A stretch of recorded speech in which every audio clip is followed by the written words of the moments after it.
Okay, so you're tracking those calories, you're hitting the gym, Yeah. and that scale just won't budge. It's weight loss plateau time. Yeah. It's super frustrating. Yeah. We're going deep on this one today. Yeah. We've got your notes, we've got the research, and we're ready to find out what's going on and what we can do to get back on track. It's funny how often we get stuck in that like calories in, calories out mindset, Yeah. which, it's a valid concept on a very basic level, but our bodies are so dynamic. Right. The way they respond to calorie restriction, it involves metabolism and hormones. And sometimes our bodies just kind of fight back against those weight loss efforts. Yeah, they do.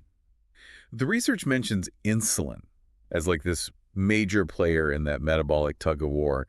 Can you kind of explain how insulin impacts weight loss and why it's especially important when we hit a plateau? Absolutely. Insulin is essential. It's a key hormone that regulates our blood sugar levels. Okay. So when we eat especially carbohydrates, our blood sugar goes up. And insulin is released to help our cells take in that glucose for energy.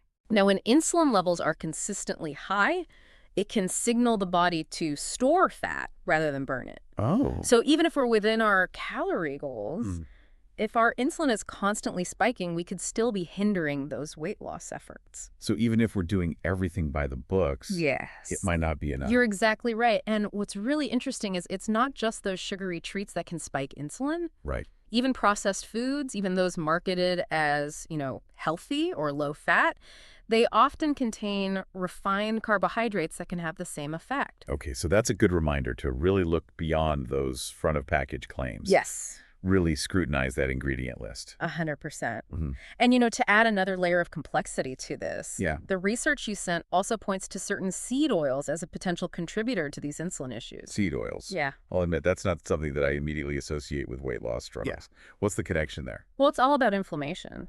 Yeah. So certain seed oils like soybean oil and corn oil, they're high in those omega-6 fatty acids. Now we need some omega-6s, Right. but when we have an excessive intake, especially when they're out of balance with omega-3s, Yeah. that's when it can promote inflammation throughout the body. Got it.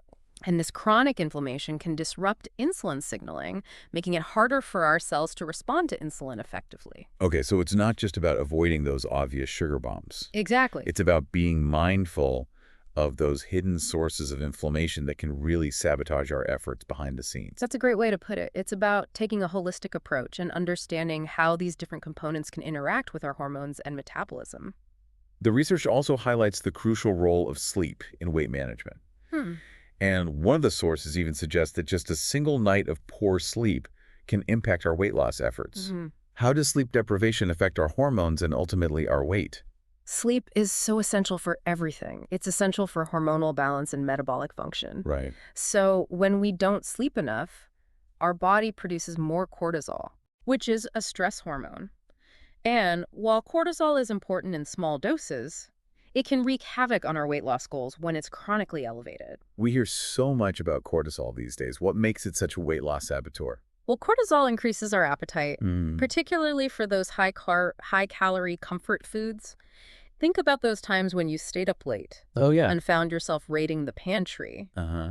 That's cortisol at work. Okay. It also messes with our blood sugar regulation, making it harder for our body to process glucose efficiently, which can lead to increased fat storage. Oh, so we're not just fighting fatigue the next day. No. We're also battling like this hormonal cascade Yeah, that's driving us toward less than healthy choices. exactly. And it's not just about those cravings in the moment.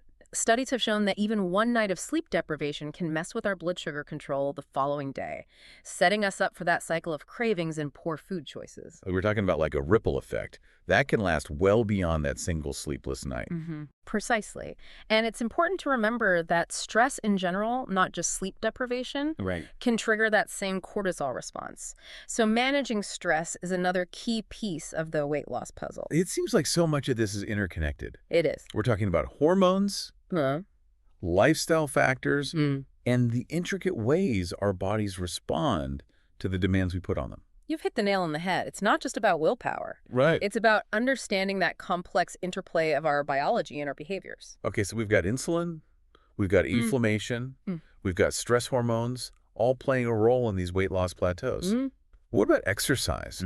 I was always under the impression that more exercise equals more weight loss. While exercise is undeniably beneficial for overall health and it can aid in weight loss, There's a little nuance here. Okay. The sources you shared actually suggest that overdoing it with intense exercise, especially without adequate recovery, Yeah, it can backfire. that's interesting. I can see how that could be counterintuitive. Right. Why would exercise, something that's supposed to be good for us, potentially hinder our progress? It goes back to that stress response we were talking about. Okay. When we push our bodies too hard with intense workouts, especially without enough rest and recovery, Yeah. we trigger the release of cortisol.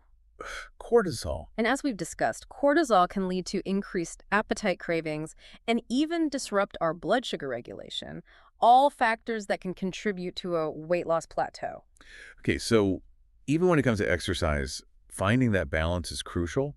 We need to challenge our bodies, Yes. but also give them the time and support they need to recover and adapt. Exactly. It's about listening to your body, Right. respecting its limits, and understanding that sometimes less is more. Speaking of things we need to be mindful of, the research you provided also delves into some potential dietary saboteurs, even if we're making generally healthy choices.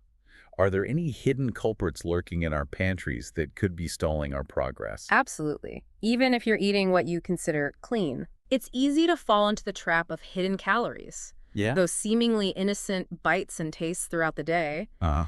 the extra drizzle of oil in the pan, or even those healthy snacks that can be surprisingly calorie-dense. Right. It can all add up and sabotage your efforts. So it's not just about choosing the right foods, it's about being mindful of the quantities. Yes. Are there any specific strategies we can employ to avoid those hidden calorie traps? One helpful tip is to measure out portions, especially for things like oils, salad dressings, and nut butter, which can be calorie bombs despite their health benefits. Yeah. Another strategy is to practice mindful eating. Okay. Before you reach for that snack, ask yourself, am I truly hungry, or am I eating out of boredom or habit? Often we're not actually physically hungry, but we're driven by emotional cues or environmental triggers. That is so true. Right. Those are great tips. It's about bringing more awareness to our eating habits and tuning into our body's signals. Exactly. It's about developing a more mindful relationship with food, one that supports both our physical and emotional well-being. Okay, so we've uncovered a lot of potential roadblocks. Hormonal imbalances, sneaky sources of inflammation, and even those hidden calorie traps. But the research also dives into some really interesting solutions, like intermittent fasting. Can you explain what intermittent fasting is and why it might be particularly helpful for breaking through a weight loss plateau? Intermittent fasting has gained so much popularity in recent years. It has. And for good reason. It involves cycling between periods of eating and fasting. Okay. And there's growing evidence to suggest that it can be a powerful tool for weight loss and metabolic health. The research you provided specifically mentions a 168 approach. What does that entail, and what makes this method so effective? So a 168 approach means that you're fasting for 16 hours each day, Okay. and you have an 8-hour window for eating. Okay. For example, you might finish dinner at 8 p.m. Okay. and then fast until noon the next day. During that fasting period, your insulin levels drop significantly, allowing your body to tap into stored fat for energy. It's like switching your body from sugar-burning mode to fat-burning mode. So it's not just about restricting calories. Right. It's about strategically timing our food intake Yes. to optimize our body's natural fat-burning mechanism. You got it. And there's emerging research that suggests that intermittent fasting may offer benefits beyond weight loss, such as improved insulin sensitivity, reduced inflammation, and even cellular repair processes. Wow, that's really intriguing. Right. It seems like there's a lot more to this approach than simply skipping breakfast. Absolutely. Yeah. It's about understanding the science behind it Right. and finding a protocol that works for you and your lifestyle. Well, I think we've covered a lot of ground in this first part of our deep dive. From hidden hormonal culprits to the strategic power of intermittent fasting, we've unearthed some valuable insights that can help us approach weight loss plateaus with a fresh perspective. I agree. But we're not done yet. No, not. In the next part of our deep dives, we'll be exploring the power of protein, the potential benefits of certain supplements, and the crucial role of hydration in our weight loss journey. Stay tuned. Definitely. Welcome back to our deep dive on those pesky weight loss plateaus. Before we move on, I'm still thinking about how powerful intermittent fasting can be, like giving our bodies that chance to switch to fat-burning mode. That's pretty cool. It really is a game changer for a lot of people. And speaking of optimizing our metabolism, let's talk about protein. The research you provided really emphasizes high-protein diets for busting through those plateaus. Yeah. What makes protein so important in this context? Yeah, it seems like it's more than just calories. It is. While calories are definitely important, protein has this unique impact on body composition and metabolism. Okay. It helps us build and maintain muscle mass, Right. which is crucial for a healthy metabolism. The more muscle you have, the more calories you burn at rest. So it's not just about seeing a lower number on the scale. Right. It's about like building a more metabolically active body. Yeah. Exactly. More muscle, less fat. That's the goal. I like it. And protein also has a positive impact on our hunger hormones. Okay. It helps regulate ghrelin, the hormone that signals hunger, so you're less likely to experience those intense cravings. Oh, that's good. Which is a huge win when you're trying to break through a plateau and those cravings start to creep back in. Yeah, absolutely. Yeah. Okay, so protein keeps us full, it builds muscle, and helps control those hunger hormones. Are there any specific protein recommendations for someone trying to break a plateau? It really varies depending on individual needs and activity levels and dietary preferences, but generally aiming for at least 0.8 grams of protein per kilogram of body weight is a good starting point. Okay. You can also discuss this with a registered dietitian or a qualified healthcare professional to get personalized recommendations. Right. As for how to get that protein, incorporating things like lean meats, fish eggs, Greek yogurt, and legumes into your diet can make a big difference. Okay, good stuff. The research also mentions a couple of supplements that might be helpful for weight loss, berberine and vitamin D. What makes these so effective, and are there any potential downsides to be aware of? Let's start with berberine. It's a compound found in certain plants, Okay. and it has some pretty impressive effects on blood sugar regulation. It works similarly to the drug metformin, helping your cells become more sensitive to insulin. Oh, wow. This can lead to lower blood sugar levels and improved insulin sensitivity, which, as we've discussed, are key for weight loss. So it's like a natural way to enhance our body's ability to use insulin effectively. Exactly. And there's research suggesting that berberine can also help reduce inflammation and improve cholesterol levels. Wow, it's like a multitasker. It really is. Are there any downsides or precautions to consider before taking berberine? It's always a good idea to talk to your doctor before starting any new supplement, especially if you have any underlying health conditions or taking other medications. Some people may experience mild digestive discomfort when first starting berberine, but this usually subsides with time. That's good advice. Always consult with a healthcare professional before adding new supplements to your routine. Now, what about vitamin D? What role does it play in weight loss? Vitamin D is often overlooked, but it's crucial for so many bodily functions, including fat metabolism and insulin sensitivity. Okay. Studies have shown that people with vitamin D deficiency tend to have a harder time losing weight. Interesting. So even if we're doing everything else right, vitamin D deficiency could be holding us back. It's definitely a factor to consider. Yeah. You can get vitamin D through sunlight exposure, certain foods like fatty fish and eggs, and supplements. Again, talking to your doctor to see if you need to supplement is always a good idea. So we've got protein, berberine, vitamin D. Anything else we should be adding to our weight loss arsenal? Well, don't underestimate the power of good old-fashioned water. Oh, yeah, water. Staying hydrated is absolutely essential for weight loss and overall health. Okay, I know we're supposed to drink plenty of water, Mm-hmm. but how does it actually help with weight loss? Well, for starters, water helps you feel full and can reduce your overall calorie intake. So it's like a natural appetite suppressant. You got it. Ooh. It also plays a key role in metabolism and helps your body flush out waste products. Plus, when you're dehydrated, your body can sometimes confuse thirst for hunger, Oh, yeah. leading to unnecessary snacking. Okay, so it's about keeping those signals clear. Exactly. So drinking water helps with calorie control and keeps our systems running smoothly. How much water should someone aiming for weight loss be drinking daily? A good rule of thumb is to aim for half an ounce to an ounce of water per pound of body weight. Okay. So if you weigh 150 pounds, that would be 75 to 150 ounces of water per day. Of course, individual needs can vary, Right. so it's always best to listen to your body and stay hydrated throughout the day. That's a lot of water. It is. But I guess it's worth it if it helps us reach our goals. Absolutely. And while we're on the topic of beverages, let's talk about another one that can impact weight loss. Alcohol, the elephant in the room. Right. Alcohol can definitely sabotage weight loss efforts if we're not careful. Yeah. The sources you provided mentioned those empty calories from alcohol can add up quickly, They do. and they can also lower our inhibitions, making us more likely to overeat. Yeah, that sounds about right. Yeah. Any tips for minimizing alcohol's impact on weight loss? I know completely abstaining is an option, but are there ways to enjoy the occasional drink without derailing our progress? If you choose to drink alcohol, Moderation is key. Okay. Stick to 1 or 2 drinks per occasion and opt for lower calorie options like spirits with 0-calorie mixers instead of sugary cocktails or beer. Okay, so we're swapping those sugary margaritas for vodka sodas. Got it. Okay. But beyond the drinks themselves, are there any other strategies for minimizing alcohol's effects? It's also a good idea to stay hydrated by alternating alcoholic drinks with water. Good idea. This can help slow down your consumption and prevent dehydration. And try to avoid drinking on an empty stomach, as that can lead to quicker absorption and potentially more cravings. Good to know. So we've covered a lot of ground here today. We've talked about the importance of protein, the benefits of supplements like berberine and vitamin D, and the crucial role of hydration in our weight loss journey. We've also explored how to make mindful choices about alcohol consumption.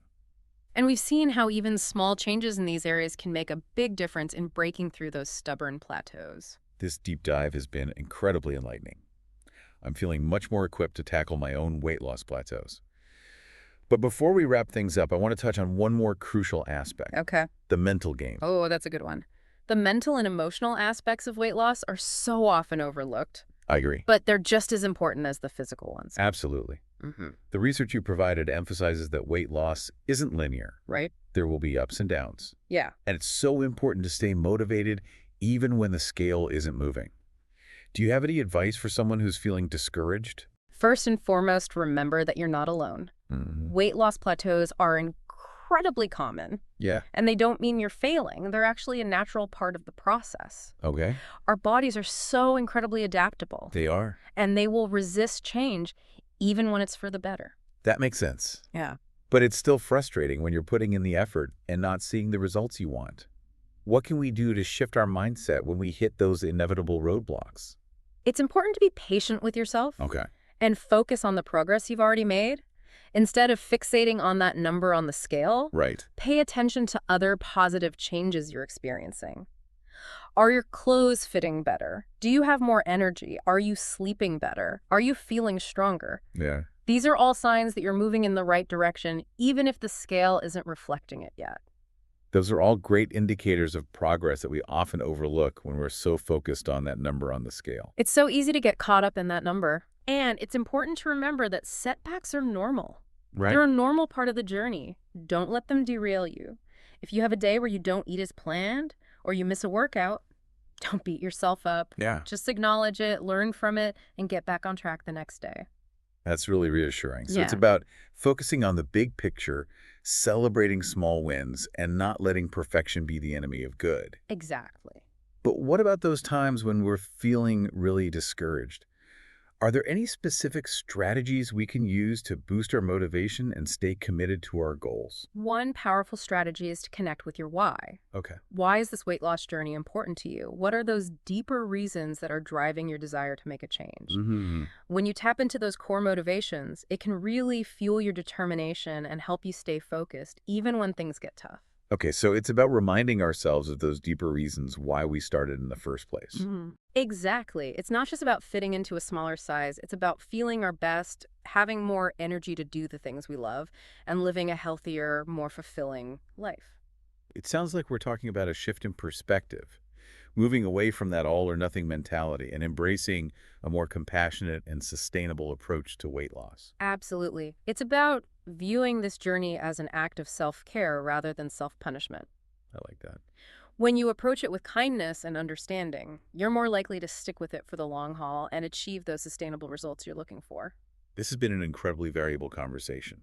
I feel like I've gained so much insight into the complexities of weight loss plateaus and how to overcome them. From hormones and hidden calories to the importance of self-care and mindset, we've covered a lot of ground. We have. It's been my pleasure. I hope this deep dive has empowered you with the knowledge and motivation you need to reach your goals. But wait, there's more. In the final part of our deep dive, we'll explore some additional tips and strategies that can help you break through those stubborn plateaus and achieve lasting success. Stay tuned. All right, welcome back to our deep dive into weight loss plateaus. We've covered so much already. From the surprising role of insulin and those sneaky sources of inflammation, to the power of protein and hydration, and even the importance of mindset. It really is amazing how many factors can influence our weight loss journeys and how understanding those little nuances can help us make more informed choices. For sure. But before we wrap up this deep dive, I want to touch on a few more nuggets of wisdom from the research you provided. Okay. Things that can really make a difference when we're trying to break through those stubborn plateaus. I'm all ears. Let's do it.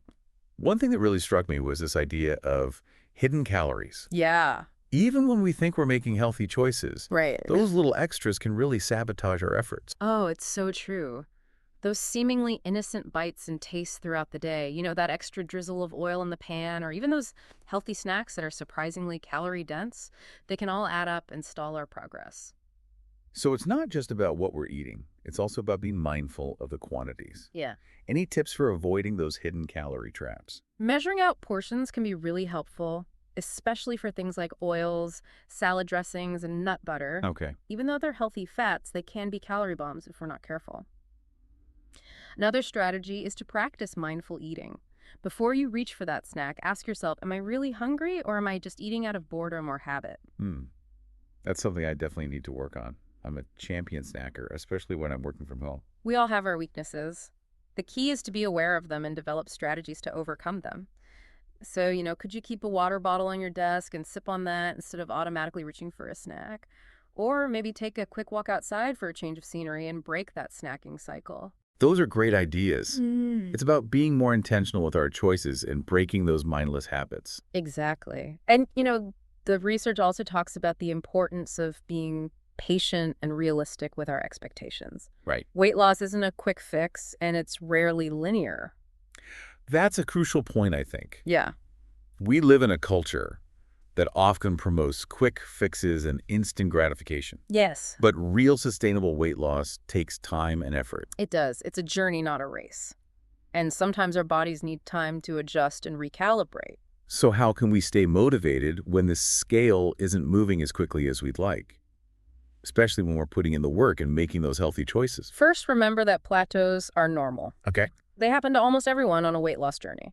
It doesn't mean you're doing anything wrong. It just means your body needs time to catch up. That's reassuring to hear, but it's still easy to get discouraged. Absolutely. That's why it's so important to celebrate those non-scale victories. Oh, okay. Are your clothes fitting looser?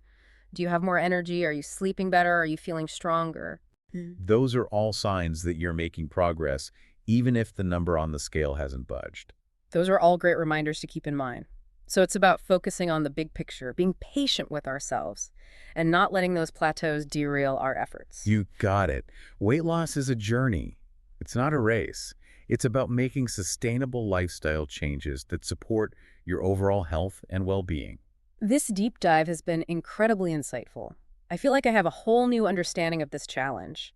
And more importantly, I feel empowered to tackle my own weight loss plateaus with a fresh perspective. That's fantastic to hear. So there you have it, a deep dive into the world of weight loss plateaus. We hope you found this episode insightful and empowering. Remember, knowledge is power.